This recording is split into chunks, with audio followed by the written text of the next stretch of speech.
How's everybody doing today? Well, we had a little better practice today. I thought the energy and enthusiasm was a little bit better. We've been a little sluggish for a couple days this week, and certainly needed to pick up the tempo, and it was really team did a better job of that today. I think, as you look at college football and you see teams that get upset, early in the season, it's probably because they don't have the proper respect, for their opponent. And in this case, this is a top 25 team a year ago, and no reason they won't be a top 25 team this year when it's all said and done. So I think our players need to understand that how you play in games like this, if things don't go well, that's basically what you get remembered by. They'll be asking you 20 years from now, how'd you guys lose that game?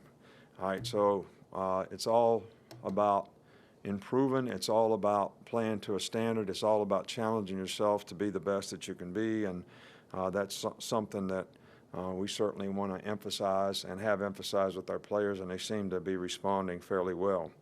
We're excited to have a home opener in our stadium. I know our players are always excited to play in Bryant-Denny. We have great fans. It's a great atmosphere. But I think, this is another one of those fastball teams that are going to go fast. They're going to Nike check and try to communicate plays at the line of scrimmage and give signals from the sidelines. And I really do think it's a huge advantage for our team if their offense has to work against noise and has to go on silent, and, helps us know the snap count indicators. So I'll be harping about that, all week long. So hopefully our fans will respond to that. One thing off the subject of football, September is Suicide Prevention Awareness Month, and I just wanted to make mention that's something that's been close to our heart. We had a speaker this summer, Danny Zoll, who was a baseball player at LSU, who actually shared that experience of suicide himself, and really told the story to our team. And I think it was something that really affected our team. One of our walk-on players had his roommate suffer this, and that was something that hit pretty close to home with a lot of our players. So I think awareness of young people is something that's very, very important to maybe prevention in this, education in the schools. We've talked about this a lot, but this is something that we have been very supportive of. If you know someone who's lost a teenager, it's really a sad thing. So if we can do anything to prevent it, we'd certainly appreciate it, and appreciate your support. A couple things, no new injuries to report. Cam did do a few things in practice, but still questionable for the game. Raekwon Davis was cleared by the NCAA today, so he'll be eligible to participate this year if we choose to play him. And Shank's one-game suspension is up, and he'll be ready to play in this game as well. What were your impressions of the play of Tim Williams and Ryan Anderson in the first week, and how do you balance wanting to increase maybe their snaps with wanting to maintain their rate of productivity? Well, hopefully their productivity will go up with their number of snaps. I thought Ryan played really well in the game. I thought Tim played well in the game, didn't have as many opportunities, but Ryan really, really played well in the game. He was pretty dominant. Got some pressures on the quarterback. But I think that it's important that, as I've talked before, especially on third down pass rushers, that they can be fresh on third down. So that means on the other downs in the game, we need to have other people who can play some of those downs. And that's what we're going to try to do. And hopefully we can rotate enough guys in there that we can keep our guys fresh. Same thing with the defensive linemen. So I think it's important for all those guys that we create enough roles for players that we can keep those guys fresh throughout a game. We'll go here with Tony. Coach, you've continued to say that the quarterback system's for now.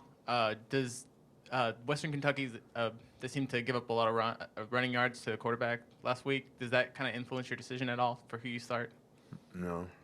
I want to start who's best for our team, who can do the best job for our team, who does the best job in practice this week.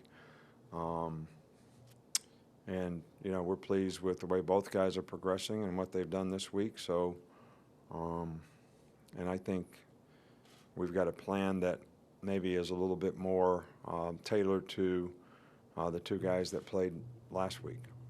We'll go in the back with Cecil. Coach, just to follow up on Raekwon, could you comment on what sort of things he's been able to do in practice, how many reps you've gotten him with the uncertainty, and what his status would be? He's been able to practice the whole time. And we got him a lot of reps in fall camp.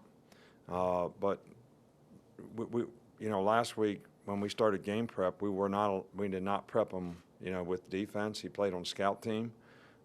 This week he got some reps. Today was the first day that we knew that he would be eligible. So he did rep some, with the defense, but he was also on a scout team. So we'll do everything we can to get him ready to play. I don't know if we can get him ready to play for this game, but certainly it's going to be a work in progress for us to try to get him ready to be able to play down the road and offer some depth in the defensive line. Far side with Matt. Coach, how much do you feel like Anthony Jennings has come along since last year, and what do you feel like some of his strengths are as a player? I thought he did a nice job in the game. I think it was, invaluable for him to get some playing time. We really feel like Anthony can be a really good player for us, and that's one of the guys that we want to try to play in there some for Tim and Ryan to help them out, and he did a good job last week. But, he's a physical player. He's got good size. He can play at the point, and he's got some pass rush ability. So all those things are things that we can certainly use in regular downs and in nickel. A couple more. Alex? You talk about the two quarterbacks, how they've progressed, but as far as their leadership, how have you seen, since you've kind of dictated that they're going to be in charge of the offense, how have you seen them progress as leaders in the last week or so? I don't like the word dictate. I'm not a dictator. We make team decisions here. Everybody has input, and we take all that input in, and then we make a decision. It's not a democracy, but not a dictatorship, just to be clear. All right, so I think the team has responded well to both guys. So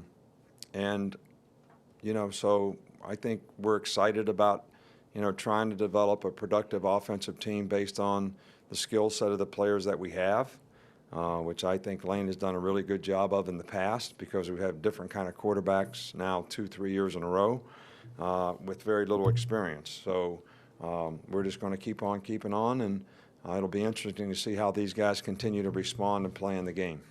Last one here with Michael. Going back at the tape, look at the tape with Anthony Averett. How do you think he did in his first start at cornerback? He did a good job in a game. We worked this week on playing the ball a little bit better in the deep part of the field. He's got really good ball skills and good ball judgment, so there's no reason for him not to do that. I think guys get a little anxious, in those situations, but we had a couple other guys that could play the ball in the deep part of the field a little better too, so that's always a point of emphasis. The big things in the secondary are, can we judge the ball? Can we tackle well? And can we play man-to-man? So those are three things that, we really focus on with our guys. And I thought he did a pretty good job in the man-to-man area. He did a good job of tackling. Just got to play the ball in the air a little bit better. And I would say that's true for, all the guys. Thanks, Coach. All right, thank you.